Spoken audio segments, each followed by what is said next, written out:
Everyone. Thanks for joining us for the April 2025 seminar on physical genomics. My name is Benjamin Keene here at CPGE at Northwestern University. We're very happy and excited to welcome our invited speaker today, Professor Samantha Pattenden. Dr. Pattenden is Associate Professor in the Division of Chemical Biology and Medicinal Chemistry in the Eshelman School of Pharmacy at University of North Carolina at Chapel Hill. She received her undergraduate and doctoral degrees from University of Toronto, and her lab at North Carolina is focused on the invention of technologies that advance our understanding of chromatin regulation and in the development of phenotypic screening platforms for the discovery of new cancer therapeutic targets. Dr. Pattenden is also a co-founder of Triangle Biotechnology Incorporated, which is developing innovative, high-quality, high-throughput sonication solutions for biological sample preparation. Professor, thank you so much for sharing your work with us today. Quick note for our audience, we will have a Q&A session at the end of Professor Pattenden's talk. So as you think of questions, you can just type them into the Zoom chat anytime, and we'll read them through at the end. If you're interested in the research and training programs that we have here at the Center for Physical Genomics, you can visit us at physicalgenomics.northwestern.edu or check us out online. We've got a YouTube archive with lots of invited talks. We've got a Twitter X, Blue Sky, Instagram. So feel free to follow us on any of those. I think at this point, I can stop sharing my screen and turn things over to Dr. Pattenden. Thank you so much again. Okay, well, thank you so much for giving me this opportunity to tell you about some of the work that our lab is doing. And let me see here if I can show you that and put it in presenter mode. All right, we'll go ahead. So yes, we develop a lot of different technologies, and today I'm going to mostly focus on our screening technologies, but I am going to just touch a little bit on a technology we developed for biospecimen processing. So I do have some disclosures because I co-founded a company. And so I'm just going to start off talking about this idea of biospecimen processing and how we invented a way using enhanced cavitation to try to get chromatin out of various biospecimens. All right. And this is a large team project. We've been working on this probably about 15 years now. And it's a collaboration with Paul Dayton and Ian Davis and graduate students, former graduate students, Shelsa and Michelle Thomas in my lab, and Marjan and Kathleen. So we started off looking at biospecimen processing in general, and because we were trying to develop some screens, this had sort of become a problem. And I think anybody who does any chromatin research knows that trying to get chromatin out of anything is always a challenge. And so we were thinking about biospecimen processing in terms of tissue dissociation, cell lysis, fragmentation of nucleic acids, and of course chromatin, and as well protein for mass spectrometry. However, I'm not going to talk at all about that. That's something my company focuses on, not my lab.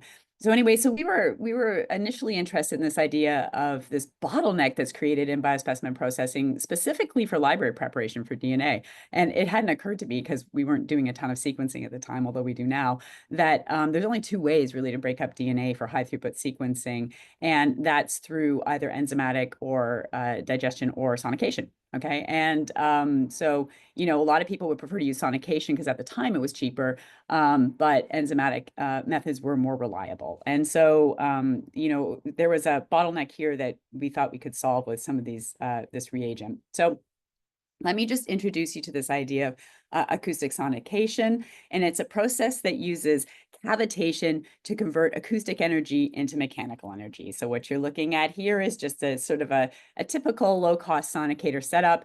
This part here is the transducer. It transmits ultrasound energy into a water bath, and your tube is contained in that water bath. That in turn creates these little sort of air bubbles that cavitate and break up your sample. That's basically how cavitation works, is converting acoustic energy to mechanical energy. And so sonication, like I mentioned, is commonly used to fragment intact cells, tissue samples, and DNA for sequencing. So our innovation was this cavitation enhancement reagent, and these things are called nanodroplets. And what they really do, in essence, is they lower the energy threshold necessary to process biological samples. And so what these are is they're a lipid monolayer that contains a perfluorocarbon liquid core, and the nanodroplets themselves are about 250 nanometers. And when you add the acoustic energy, the liquid vaporizes into a gas, and that creates these 1 micron bubbles, which then sort of they undergo inertial cavitation. They kind of do this, and then eventually they'll burst, and all that sort of movement creates this energy that starts to break up your sample. And amazingly, we found, in a nutshell, that rather than you think this might be a more, it might break up the samples, but really kind of destroy everything. Actually, this is a very gentle way of breaking up tissue. And so it really allows us to get nice DNA fragmentation, but also extraction of chromatin. So the nanodroplets enable this high throughput, high quality genomic DNA processing in low cost ultrasonic. So this is just genomic DNA. So what we did is we built this sonication device based on a commercially available device, where here again, they have this transducer and a water bath collar. And just to make sonication easier, we transduced a plate, a 96-well plate of DNA back and forth across the sonicator. Now, we have a different way of doing this now, but we started off with this transducer. And this transducer, in combination with those nanodroplet cavitation enhancement reagent, really made sonication in the base pair range we were interested in, so 150 to 300 base pairs, extremely even and reproducible. So, and that's the first time anybody's been able to do in parallel a 96-well sonication for DNA fragmentation. And so, and the probability of getting in our range is very high compared to without the nanodroplets. And the transducer is required to get even across the entire plate. But like I said, we sort of changed that technology up a little bit. So that's something that my company was working on. And while we were doing this and analyzing all of these different DNA fragments, of course, we're running a bunch of gels. The other way to do it, and accurately, that everybody uses, is tape station, but tape station is awfully expensive. And so what you're looking at here is a tape station output, where you have this lower DNA marker and upper DNA marker, and then you have your sort of fragmentation pattern with a peak. In this case, it's 287 base pairs, and you can get this like false gel picture too from it. So, these tape station and these types of analysis technologies are amazing if you have really tiny quantities of DNA and you need to look at this. But what we were doing for this, we had tons and tons of DNA, and there was really no way to do it other than the tape station to look at these patterns. And so along with Paul Dayton's lab, and Kathleen and Paul Dayton's lab, we invented this. We came up with this software, this densitometry software, that produces this tape station-like output for measuring DNA fragment range from gels, so agarose gels. So, so if anybody's interested in this, the paper, we're putting it out like now, I think. So, but we have the software in case anybody's interested in using this and has sort of a similar issue. So one of the things that I was particularly interested in, and of course, because I studied chromatin biology, was formalin-fixed paraffin-embedded tissue, okay? And they have these remarkable collections of these at every university and every institution, and they're just not so great for doing epigenetic research, right? And we really want to get at them. So the challenge for us was this the process of archiving tissues for the standard pathology renders them resistant to most downstream chromatin analysis. And so for us, that was a big challenge. And that's what we really wanted to use the nanodroplets for. It wasn't as much, DNA fragmentation, although that's great. It resolves a bottleneck. We were particularly interested in this. And specifically, I'm interested in this idea of chromatin accessibility. So I want to use this slide to introduce you to this idea of chromatin accessibility. And it's something I'm going to talk about for about a third of the talk. So it is important for me to sort of take a minute and talk about it. So this is a picture of what your DNA would look like if it was stretched end to end. It's got a beads on a string configuration that consists of DNA wound around histone proteins to form this repeating unit of nucleosomes, and that makes up chromatin, okay? So each of these nucleosomes are barriers to DNA templated processes, right? So for instance, we've got DNA damage repair illustrated here, transcription, promoter enhancer interactions, and all of these these processes, when you put them together, are what we refer to as accessible chromatin. So that DNA gets exposed, and that's accessible chromatin. And again, it's not just representing activation of a gene promoter, it's representing all of these things that occur in the cell. And so it's a really nice overview of things that are happening. Where are we here? Let's go. There we go. Okay, so how do we assay chromatin accessibility? So there's a couple of assays, and one is the one that probably everybody's familiar with for good reason. It's an excellent assay, this assay for transposase accessible chromatin. It produces really nice accessible DNA and when you do sequencing, you get this really nice signal over background. So this is why this assay became so popular. So here we have our little representation of DNA stretched end to end. Our little accessible regions are represented by these arrows. And in ATAC, we have an enzyme called TN5, which is a transposase. And what that does is it comes into these accessible regions and it flips out the DNA and adds these adapters to it. And these adapters can then be used to create directly your sequencing library by doing qPCR and adding sequencing indices. And so you would do high throughput sequencing. I mean, I don't think most people do qPCR with ATAC, but that's what you would do. Take it, go straight into high throughput sequencing. It's a great assay. And I'm going to talk about that a little bit later. But for the purposes of formalin-fixed, paraffin-embedded tissues, okay, bringing us back to that, there's another assay, and it's a biochemical method called formaldehyde-assisted isolation of regulatory elements, or FAIR. And this assay relies on cross-linked chromatin. And so your FFPE tissue is already cross-linked. And so we thought, can we use our nanodroplets to fragment our cross-linked FFPE chromatin by sonication and then isolate the accessible chromatin? And we've adapted this method. So when it was originally published, they were using phenylchloroform extraction. In our case, we adapted it to silica matrix columns. Same principle. The idea is that when you break up your chromatin by sonication, you get these regions that are accessible, so mostly nucleosome and protein free.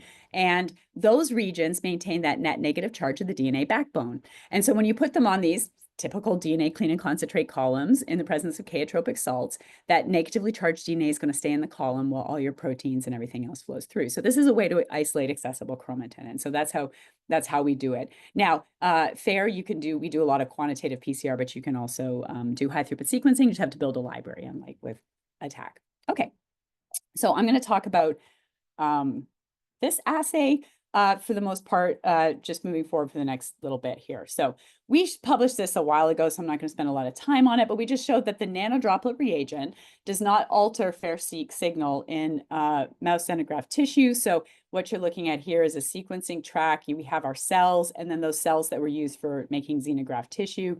When we use nanodroplets, we see that we don't get any sort of change in the chromatin profile. So they're actually quite gentle, and they do yield quite a bit of chromatin, especially from the xenograft tissue.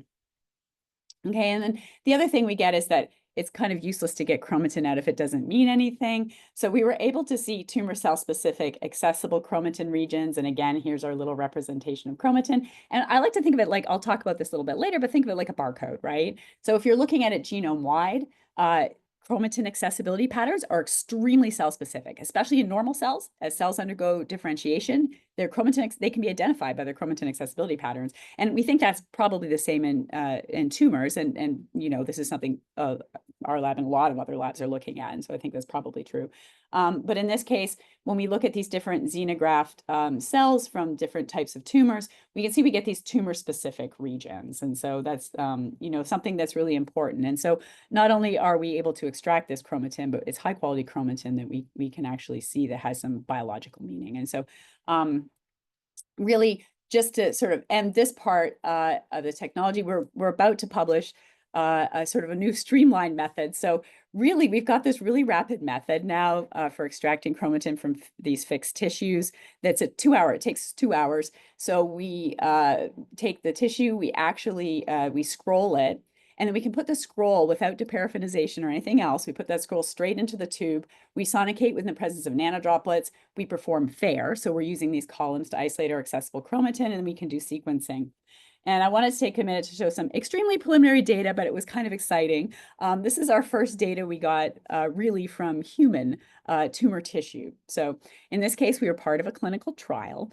And in this clinical trial, patients were melanoma patients were treated with a combination of entinostat, which is a histone deacetylase inhibitor, and pembrolizumab, which is one of these checkpoint inhibitors. And these patients were previously resistant, so they had cold tumors that were resistant to pembrolizumab treatment. And so the idea was that if you hit them with entinostat, that may open some regions of chromatin, lead to expression of tumor-specific antigens, that will then allow these tumors to be eliminated by treatment with pembrolizumab. Okay, so that we got some preliminary data back from some of the samples that we looked at. And so these samples are post-entinostat treatment. And what you're looking at here is a sequencing track, and this is the FAIR assay. On the right, we're looking at RT-PCR. And here in the middle, we have an outcome after pembrolizumab treatment of response to that treatment. So here we have a partial responder, and these are two different metastases from that partial responder. We have some people who were unknown, and these had progressive disease, and a few that were unknown. And a paper was recently published showing that a gene called TCF4, and that codes for a transcription factor. When TCF4 is highly expressed in melanoma, that's associated with resistance to these checkpoint inhibitor treatments, such as pembrolizumab. So we took a look at this gene region in the screenshot here, and you can see that actually in this partial responder, this region has a lot less chromatin accessibility than some of the other regions, which ended up having progressive disease. And when we look at gene expression TCF4 on the right here, you can see that really there's no TCF4 expressed in this partial responder, but certainly there is in these other samples. So again, this is not conclusive data. It's just preliminary data, but we were kind of excited by it because we got a decent profile. I mean, FAIR does have a signal to background, and FAIR is not as good as you would see in ATTACK, but we are getting biologically meaningful data out of human tumors, which is pretty exciting because I think this method will allow us to do a little bit more of a dive into some of these questions we want to know about this. Okay, so that's basically what I'm going to talk about on that nanodroplet technology. It basically has efficient sonication of genomic DNA by decreasing time and energy requirements. We get consistent results using low-powered, inexpensive sonication equipment, so we don't need these really high-powered, expensive sonicators. We have extraction of high-quality chromatin from fixed cells from FFPE tissue for chip or chromatin accessibility. I didn't show the chip data. We published some of that, but you can also use this for chip. And then we have identification of tumor-specific regions of chromatin accessibility, and hopefully we're going to have a paper coming out soon with a lot more data on that. Okay, so some of the other epigenetic technologies I really want to focus on, other than the ones I've talked about, are our high-throughput screening efforts. And these are always really exciting to me, these phenotypic screens. I think it's like trying to solve a puzzle. So I've always really enjoyed trying to develop these. And I'm going to talk about two that I'm really excited about. This high-throughput attack screen. So we're getting back to chromatin accessibility. And then a whole new area for me is this first-in-class screen for identifying inhibitors of alternative lengthening of telomeres. Okay. So I'll start off with this high-throughput attack assay, and this has been a really cool team project, again, with my collaborator here, Ian Davis, and Austin Hepperla and Erica over do our data analysis, and Andy does sort of the work. And it's a great collaboration with NCADS, and that's Mark Henderson and his postdoc, Darian Williams. And this is through the NCI Experimental Therapeutics program. So this has been an assay that Ian and I have been thinking about for 15 years. We published a sort of a FAIR version of this. It was plotting little assay to show proof of concept. But finally, when we got into the next program, we were able to develop this high throughput sequencing platform, and we're really, really excited about it. So the project goal here is implementation of a chromatin-based screening platform to identify novel compounds and mechanisms of action to treat patients with the pediatric cancer Ewing sarcoma. So Ewing sarcoma is a really aggressive tumor in the bones and soft tissues of children and young adults. And it really has very few treatment options. There's chemotherapy and surgery, but most of the patients, unfortunately, are going to die from this disease. And virtually all of the tumors that are associated with chromosomal rearrangements involve this translocation between EWSR1, which is an RNA binding protein, and FLY1, which is this DNA binding protein. So you get the activation domain of EWSR1, then fused to FLY1, and what's important about this too, and I just want to point out, is that when we have this fusion oncoprotein EWS-FLI1, the binding profiles of the fusion oncoprotein and FLI1 are actually different. But it is EWSR1 FLI1 that drives these Ewing sarcoma tumors. If you knock it down, the tumors stop proliferating. So it is the main driver. And that right now there are no approved EWSR FLI1 directed therapies. So just back to this idea of chromatin accessibility and how variation in chromatin accessibility is, influenced by multiple nuclear processes. And so that's what I was talking about with the other slide I showed you when I took a minute to introduce it. So there's all these things going on. And if we think about it in the case of tumors, we might have this normal cell where we have this specific pattern, and then you get these tumors forming and they have different patterns. And so again, we like to think of that a little bit like a barcode. So we have this sort of normal tumor, and then we can identify these other tumors by the chromatin accessibility, global chromatin accessibility patterns. And in the case of Ewing sarcoma, what we have are sites that are uniquely accessible, and they're made uniquely accessible by this fusion oncoprotein. And so up at the top, we're looking at some sequencing tracks. Up at the top here, we have chromatin immunoprecipitation, where we're looking for occupancy of either the fusion oncoprotein, EWS-FLI1, or FLI1. And you can see here that, again, just to point out that these have different binding profiles. So where we have EWS-FLI1, we don't necessarily have FLI1. And the presence of EWS-FLI1 opens up these chromatin accessibility sites. And again, this was done by FAIR, that other method I talked about, but we're doing ATTACK moving forward. So Ewing sarcoma was these sites, and you don't see these sites in other cell types. So again, using the barcode analogy, if we take our Ewing sarcoma accessibility sites and subtract that maybe from the sites in the normal cell, we can get this Ewing sarcoma specific accessibility pattern and that little barcode that's representing Ewing sarcoma cells. And we're asked the question, could these signature regions constitute the readout for a small molecule screen? And so again, that's just what we're looking at here in this track. So it's a little bit different than typical drug discovery campaigns. A typical campaign, you're going to have a priority target identification. You discover this target, you develop and perform an assay in vitro, and you use that screen to find inhibitors of that specific target. In this case, we're looking at a transcription factor. So EWS-FLI1 is a transcription factor. It binds DNA, and transcription factors are often considered undruggable, with the exception of the nuclear receptors. They just don't have a pocket or anything to stick a molecule in. And now I think we're getting better technologies to try to aim at these now, as you might have seen with RAS and MYC, but really it's not a widespread thing. And so we really wanted to come with maybe a different way of trying to drug not a transcription factor directly, but get around it by looking at chromatin. So it's this novel approach that's chromatin specific, but target agnostic.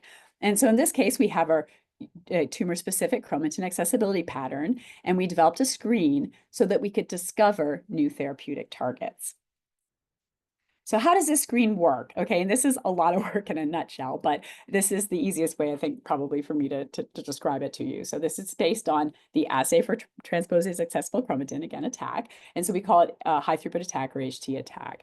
And what we've done is we've moved the assay to 384 well plate format.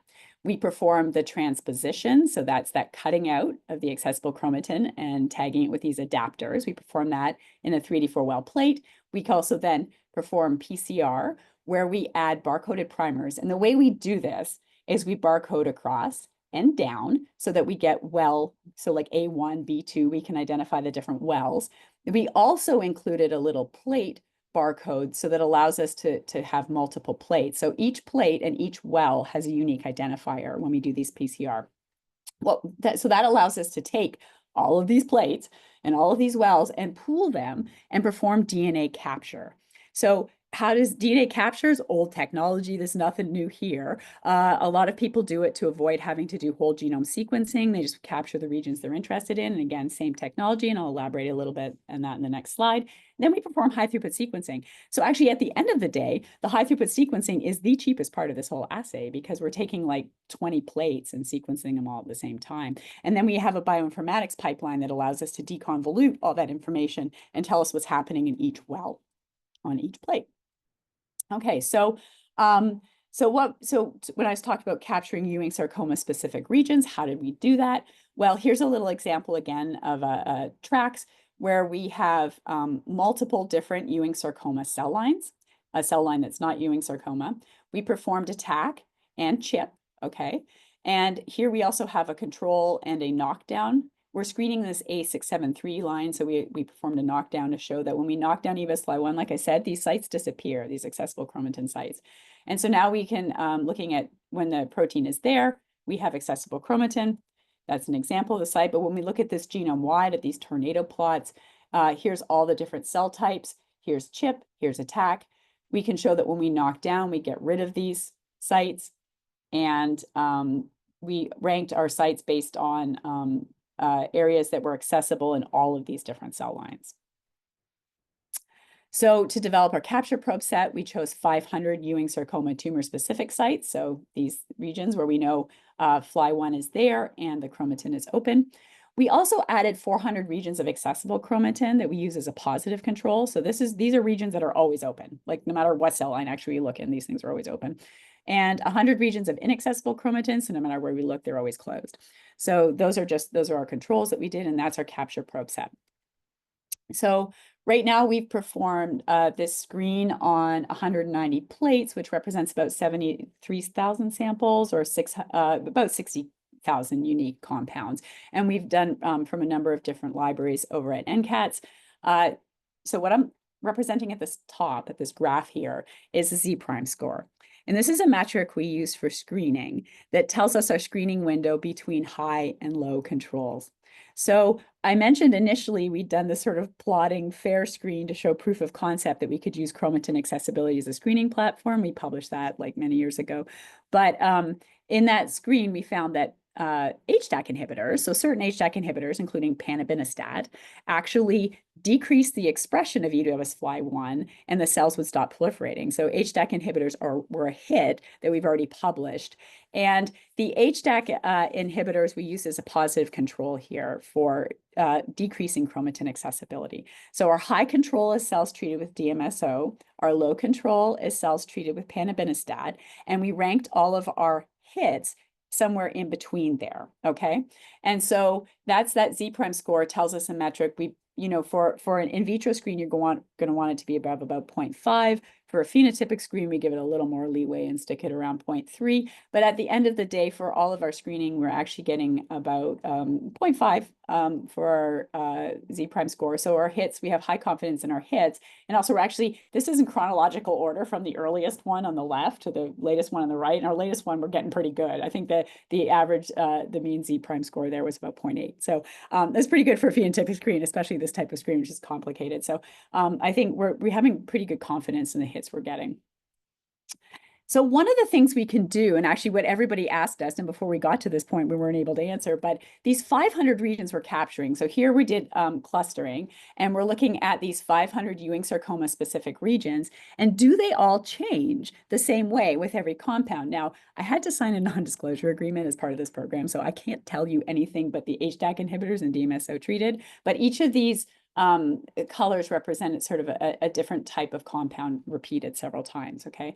And some of them are classes. And what we found is that if you look at the HDAC inhibitors, they have a very similar profile to actually closer to the EBS-FLI1 knockdown.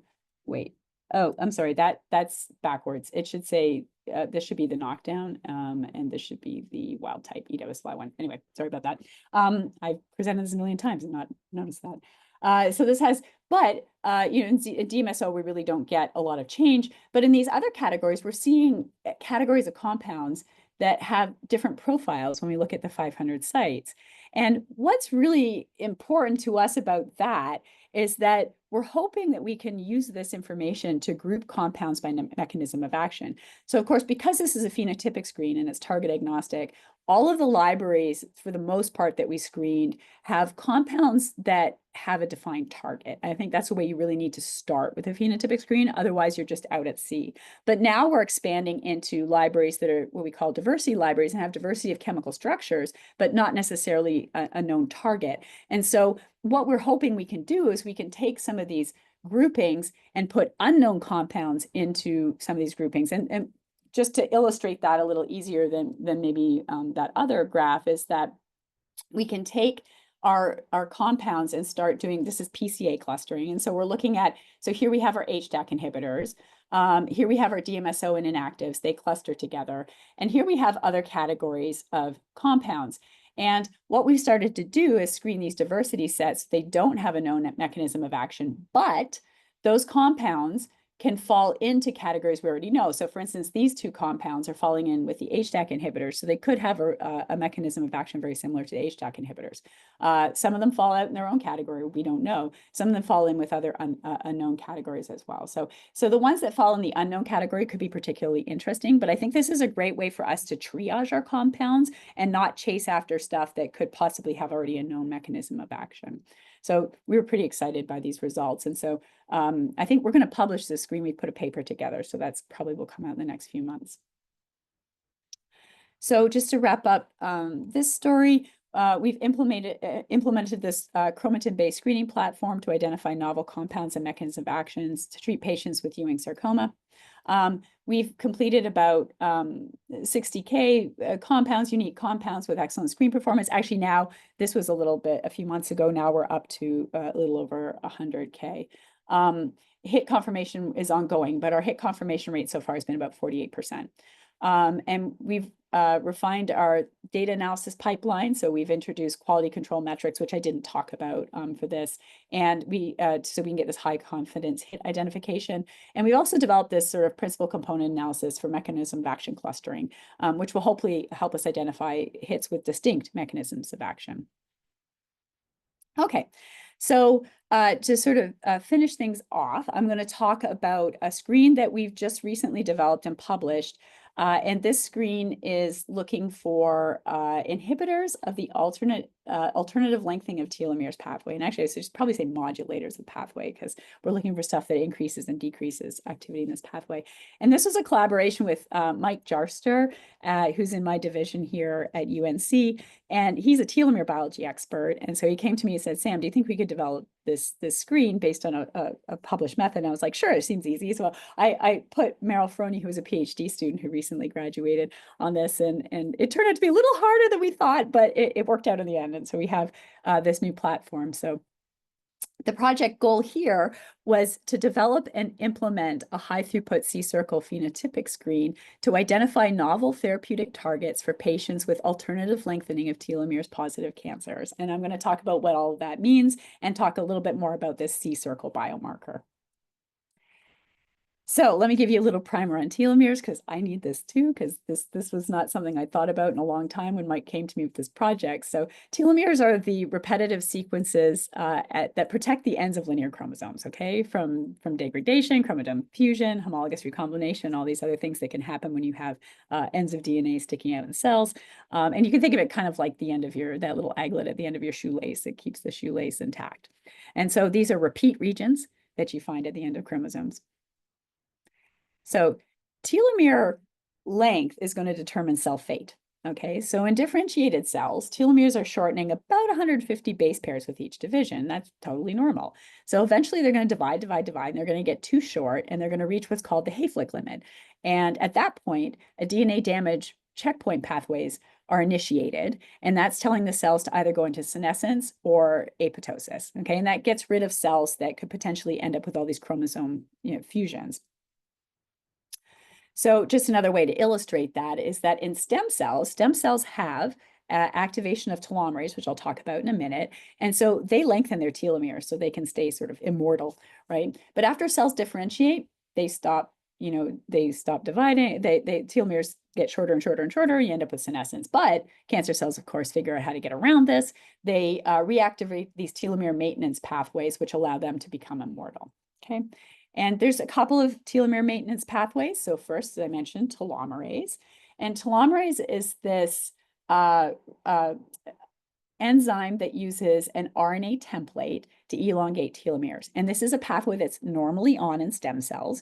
So when telomerase is reactivated, this is a pathway that's normal in cells stem cell origin, but not differentiated cells. So what can happen though, there's actually some good inhibitors for telomerase. In fact, I think they were supposed to be clinically approved now, and they were sort of supposed to be like a great way to treat cancer. But the problem we're getting is that there's this resistance associated with these inhibitors. Either the promoter of telomerase for TERT gets mutated, or you end up with activation of a second pathway, and that's this alternative lengthening of telomeres pathway. And this pathway is poorly understood still, but we understand enough about it to know that this is basically abnormal break-induced replication. So you have a DNA break in the telomeres that leads to either intertelomere or intratelomere recombination, and then this break-induced telomere synthesis. And you get accumulation of certain biomarkers when ALT is activated. Okay, so one of them is accumulation of TERA, which we used to refer to as a long non-coding RNA, but Jack Griffith, who's here at UNC, recently discovered that this thing actually codes for a bunch of little proteins. So we have no idea what they do, but there's a bunch of little proteins that come out of it, so it is coding. Also, you get these formation of these ALT-associated PML bodies, and that's basically where the business happens. You get these phase-separated bodies where you're getting all of this recombination, everything happening in here, and you can visualize those by FISH. You also have these formation of these C circles, and these C circles pop out of the telomeres, so they're the C-rich strand of the telomere, and they form these sort of partially double-stranded circles that float around in the cells. And I'm going to talk mostly about these C circles in terms of our assay. So the ALT pathway is really predominant in a lot of pediatric cancers of mesenchymal origin, and this includes osteosarcoma, neuroblastoma, and what's super interesting to me, although we haven't gotten very far in this, someday I've got to look at this, is this H3.3 G34 mutant gliomas almost all have ALT activated. So ALT is this sort of delicate balance of chaos, and delicate balance between replicative stress and DNA recombination. And so if you think of it like scales, if you tilt it in either direction, you can end up inactivate, like sending the cells into senescence or apoptosis. Okay, so too much ALT or too little ALT is going to end things for these cells. And so so this is important to remember for the screen, is that both an increase or decrease in ALT activity can disrupt ALT function and disrupt this telomere elongation pathway. So the mechanisms that activate ALT in tumor cells are still not really well understood. One thing we know and understand very, very well is that ALT activity is tightly linked to inactivating mutations in ATRX DAX, and that complex is the histone H3.3 deposition complex that deposits H3.3 up at telomeres and other very specific genomic regions. So ectopic expression of ATRX and DAX in ALT-positive cells leads to suppression of ALT activity. So we know that it's specifically involved, but depletion or knockout of ATRX DAX alone in these ALT-negative cells is generally, in most cases, insufficient to induce the ALT pathway. So there are still key players in this pathway that have yet to be discovered. So some of the things we do know is that ALT can be induced in these ATRX DAX mutants in combination with either, I mentioned, H3.3 G34R mutation, these pediatric gliomas, either deletion or activation of KDM4B, which is the H3K36 and H3K9 demethylase. And Li Wang's lab at Monash University has some really beautiful data on that. Deletion of SETDB1, which is the H3K9 methyltransferase, will cause this. A recent paper from the Rose and Klein's lab recently came out showing that SETD2, the H3K36 methyltransferase, will also induce ALT in the ATRX background mutation. Also, trapping a protein such as PARP1, TOP1, and TOP2 with chemical inhibitors will induce ALT in this background. So how did we develop this screen, and how did we go about looking for inhibitors of the ALT pathway? Well, Jeremy Henson many years ago had developed this screen that's developed a tube-based assay for looking at this biomarker C circles. So the reason we chose to look at C circles is they are the one biomarker that's really associated with ALT. Pretty much all the time it's associated with ALT. Also, we can detect it by PCR, whereas if we're looking at PML body formation, we have to do FISH and do like high contrast microscopy, which is not so great for screening, although some people have developed some ways of doing this high throughput now. But for us, the fastest way to do this was going to be qPCR.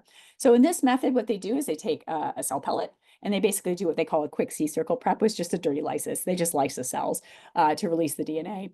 They then take that DNA and do rolling circle amplification. So that's taking an enzyme called Phi29 that can be primed by this partially double-stranded region. It just goes round and round and round and creates these long concatemers of C-circle DNA. Okay, and the two ways that people look at these, in fact, most people look at these by dot blot detection. So that's you spot the DNA on and hybridize with a radioactive or a DIG probe. And then also telomere qPCR. So we decided to latch onto the qPCR, obviously, for 3D. We adapted this whole method to a 3D 4-well plate. We could do the lysis on the plate. We then can use automated transfer of the lysate to a plate to do rolling circle amplification. I'll talk about sort of all the controls we're using for this. And then we can go ahead and just take that straight to PCR. And so we recently just published this method, and we can do, like I said, we can do this all on an automated platform now. We don't need to, some of it's unit automation, so this part's unit automation, but most of it we can do fully automated, and that's with help with our CRISPR screening facility manager, Brian Golitz. And this can be used for small molecule screening and then CRISPR arrayed screens. So we haven't figured out a way to do pooled screens yet because it's hard to follow the DNA, but we can certainly do CRISPR arrayed screens where we put different guide RNAs in each well. So how do we detect hits in this assay? And I want to take a minute to explain this because we're not using that typical Z prime score for metric. The reason this is anything using a mean-based metric makes our hits look like sort of outliers in the data, and like we're not able to classify them as hits. And this is a problem that a lot of people encountered with RNAi screens. So a metric was published called this SSMD star score, and this is based on a median deviation deviation from the median. And what you're looking at here is the SSMD score plotted versus the sample well number, say on a 3D 4-well plate. And this is obviously made up data. I just put this up here to illustrate this point. So it's a little bit backwards in that what we do is we take the median, and then we take 3 deviations from the median. That's kind of, think of it like the standard deviation, so plus or minus 3 standard deviations. And if it's high up here, we have a low relative C-circle level. And if it's we get C-circle increase, we'll see that down here. Okay, so it's a little bit flipped from what you might think. So our controls that we're using, we have alt positive cells with rolling circle amplification. And so those would be sort of sitting here on the mean, and anything that deviates from that would be considered a hit, okay? And we also have alt positive cells without rolling circle amplification. So this represents background C-circle level. And the other thing I want to point out is when we do rolling circle amplification, we eliminate DCTP from the amplification, and that allows us to amplify the C-circles over the background telomeric DNA, which contains Gs, right? So that allows us to really amplify the C-circles, so we can see that. And then, so that's our background. And then we have alt negative cells that we've done rolling circle amplification, but since they don't have C-circles, we should see nothing. So they should be very low. So they're going to be up at the top, okay? So when we do our screening, the initial screen we did was this 86 compound epigenetic library screen, and that's because a lot of the mutations or things we know about activation of the alt pathway are epigenetic related, and of course I'm interested in that. So that's what we looked at, and so we looked in both osteosarcoma cells and neuroblastoma cells. Okay, so here's this SSMD plot that we were looking at before. Here on the bottom, I've represented alt status. If it's a plus, it's alt positive. It's a negative, it's alt negative. This is your Phi29 enzyme. We either have it or we don't. And these are alt positive cells, and these are alt negative cells. Okay, so what we're looking at here is our controls. So these are nice and low. These are our background alt negative cells. These are alt positive cells without rolling circle amplification. And here we have cells that have been treated just with DMSO, so that's compound vehicle. And here we have cells that have been treated with different compounds, okay? And we say anything that falls above this dotted line or below this dotted line would be considered a hit. We also did this in neuroblastoma cells, and same thing. We have some hits here, and I'll talk about those in the next few slides. And so one thing we were kind of excited about is that the Klein's lab had published this really nice paper showing that PARP inhibitors increase C-circle levels, okay? And there's different types of PARP inhibitors, and they're looking in this HeLa-long telomere cell line, which has an ATRX mutation. It turns on ALT, okay? And what they found is that the olaparib, niraparib, and talazoparib have different sort of, they call trapping strengths. So these strengths go up with the different types of drugs, and you see C-circle levels go up with the trapping strength, okay? And here you're looking at C-circle levels, and they assayed the C-circles by these dot blots that I talked about. So so it's a completely different orthogonal, it's a completely different assay to what we did in this high throughput. So Meryl said, okay, I want to see if I can repeat this with our assay. Sure enough, she was able in our high throughput assay using qPCR to show actually exactly the same thing in different cell lines. So we're looking at osteosarcoma cell lines and neuroblastoma cell lines. And you can see here with olaparib, niraparib, and talazoparib, you can see these three different trapping strengths for PARP that's mirrored in the orthogonal data from this publication. So we were pretty excited about that. So we're getting like really robust and reproducible data. And we got this for a lot of hits. And this is just showing hit validation with a dose titration for olaparib on the top. We don't see a lot of change with olaparib. And then we see, here's niraparib, and then we also see that with talazoparib, we get sort of the most increase over concentration with the in C-circle levels. And also we don't see a lot of toxicity with these drugs. So this is just a cell titer glow assay. It's just a toxicity assay. Again, we're looking for anything that goes down would be showing some toxicity, but really we don't see much with that. So, so this is pretty cool that we can reproduce this data. We're excited about that. But one of the things we found was that actually, except with one exception, all of the compounds we got for this assay increased alt activity. They had this hyper alt phenotype, right? And so that's illustrated here. We had a few compounds that were specific to osteosarcoma. In this case, that would be tacidenylene and belinostat, which is an HDAC inhibitor, and the bromodomain inhibitors, JQ1 and IBET-151, were specific for neuroblastoma cells. And again, these are just toxicity assays showing that with the same dose titration. So in all these cases, we're getting hyperactivity. I also have, so the PARP inhibitors were example that affected both cell lines, and these were examples that affect two different cell lines. And what was really cool was that I think this assay has allowed us to sort of look at how these compounds affect alt activity on a scale that nobody's been able to do before. And so I don't think we really appreciated how much this like hyperactive alt phenotype was prevalent with these inhibitors. And so again, I just want to take you back to this fact that alt is this delicate balance, right? Like not too much chaos or too little chaos is not good. It needs the right amount of chaos.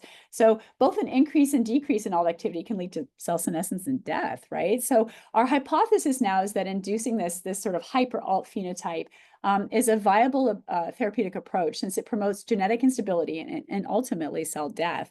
And so we're super excited to start delving into what is the mechanism of action and what's really happening here. And the Klein's and Rose lab actually just published a paper showing that said D2 induces this mutation in an ATRX background, induces this alt hyperphenotype. And that was due to induction of a reactive oxygen species, so ROS induction.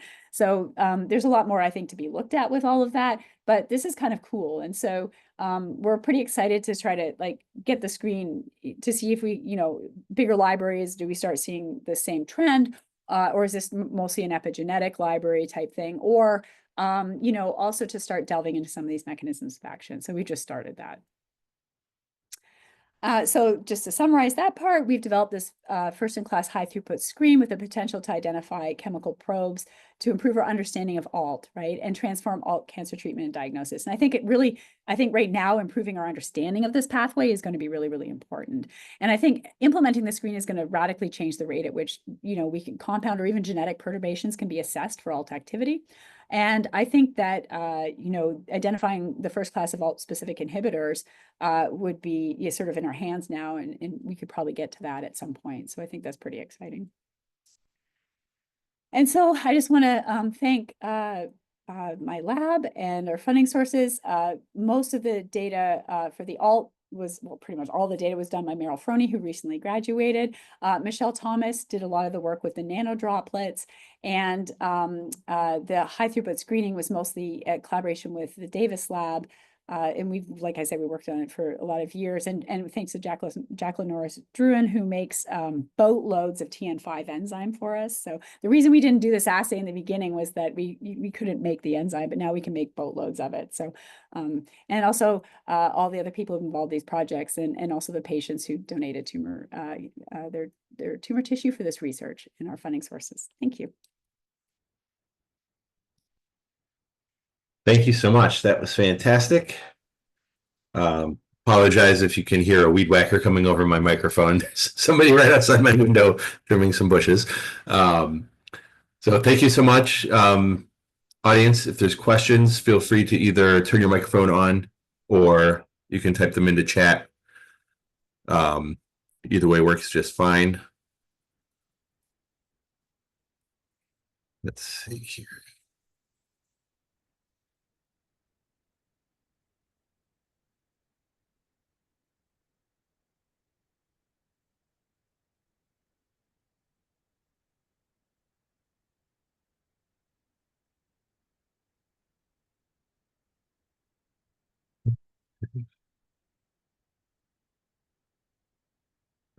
Anyone got anything? Yeah, anything? That was really like amazing. I mean, that's a lot of work to do. Sorry, like I'm looking at the screen up in front of me.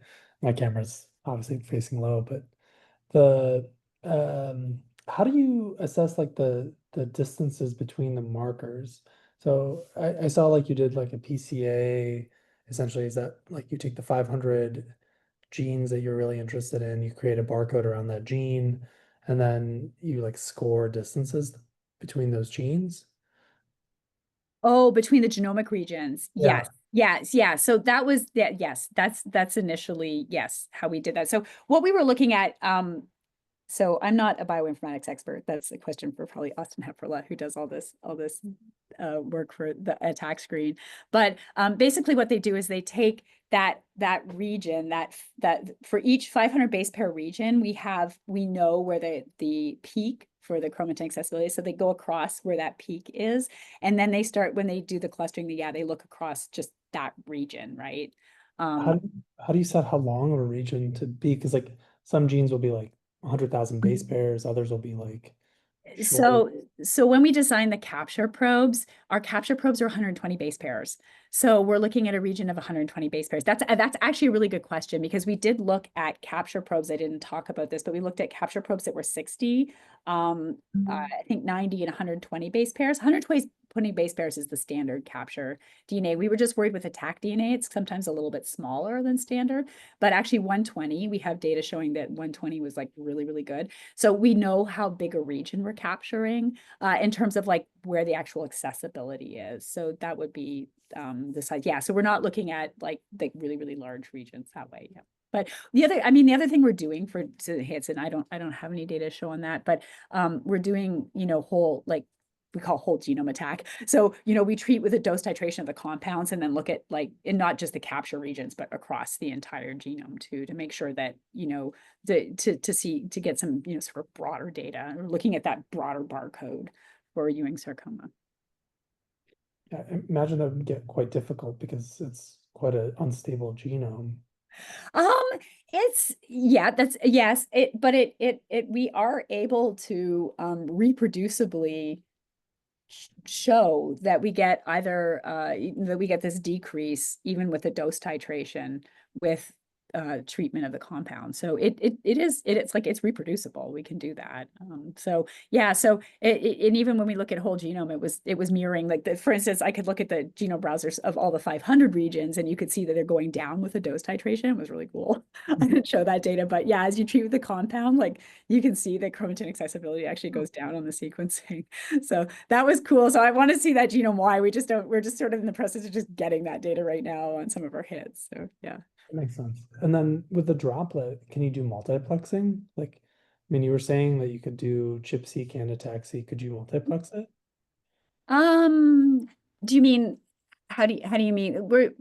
Oh, you mean do multiple samples? Yeah, so, okay, so the caveat to the chromatin extraction on FFP tissues, we do this in a Covaris sonicator. So the reason we use the Covaris sonicator is because it has a 1 megahertz transducer that focuses the acoustic energy right in the center of the tube. And while for genomic DNA, you totally don't need that. I mean, I think we've shown that there's no reason to have that. But for this FFP tissue and chromatin extraction, we do actually need that. And so Covaris does have a sonicator that does 8 samples at a time. And instead of it focusing, it's kind of like forms a pyramid and focuses across 8 tubes. It's got the transducer looks kind of like a half pipe. And so those samples, they don't even those don't sonicate as well as that one that focuses right in there. So we think we need that really high powered sonication in addition to the nanodroplets. So without the nanodroplets, this doesn't work like at all. So yeah, so I think like for that, multiplexing is right now not possible. Although, like I said, we're trying to develop different types of sonication technology that may allow us to do that in the future. But the only thing we can really multiplex now is genomic DNA. Certainly we can do 96 samples, no problem with that. Got it. I think Steve Heinekoff just like published something like a year ago on how to tag for like FFPE.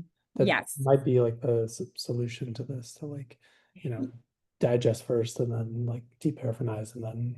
Yeah. His sample, the cut and tag method is slightly different than what we're doing, but yes, certainly I think that's definitely an alternative. The only caveat I would say to that is that those methods are that take a little bit longer, require a little bit more skill. This our undergraduate students do. So it's like, a couple hours it does. So I think it's just like, it's kind of a toss up. And I think for us, the other thing with this method is it's bulk tissue analysis. So you're going to put like the whole bit of tissue into there, right? And we can do actually quite small amounts of tissue, but you got to do the whole thing. So it's definitely not single cell or anything at that level, right? But I think as a initial overview or like asking some of these questions about like the whole sort of tumor profile, I think we can get at some interesting data, then go back and do more expensive single cell data like later on. So I think this still has a utility. Yeah. Oh yeah, I didn't mean it didn't. I just no, it wasn't. It's fine. like Yeah. technologies, and you all of a sudden can get more like bang for your buck. That's all. Yeah, exactly. Yeah. So I think, I don't know. Yeah. If we've sort of compared the two methods. And so I think, sort of ours is more just sort of a straightforward, like stick it in a tube and sonicate. So yeah, but you do need specialized sonication equipment. So that's the caveat there.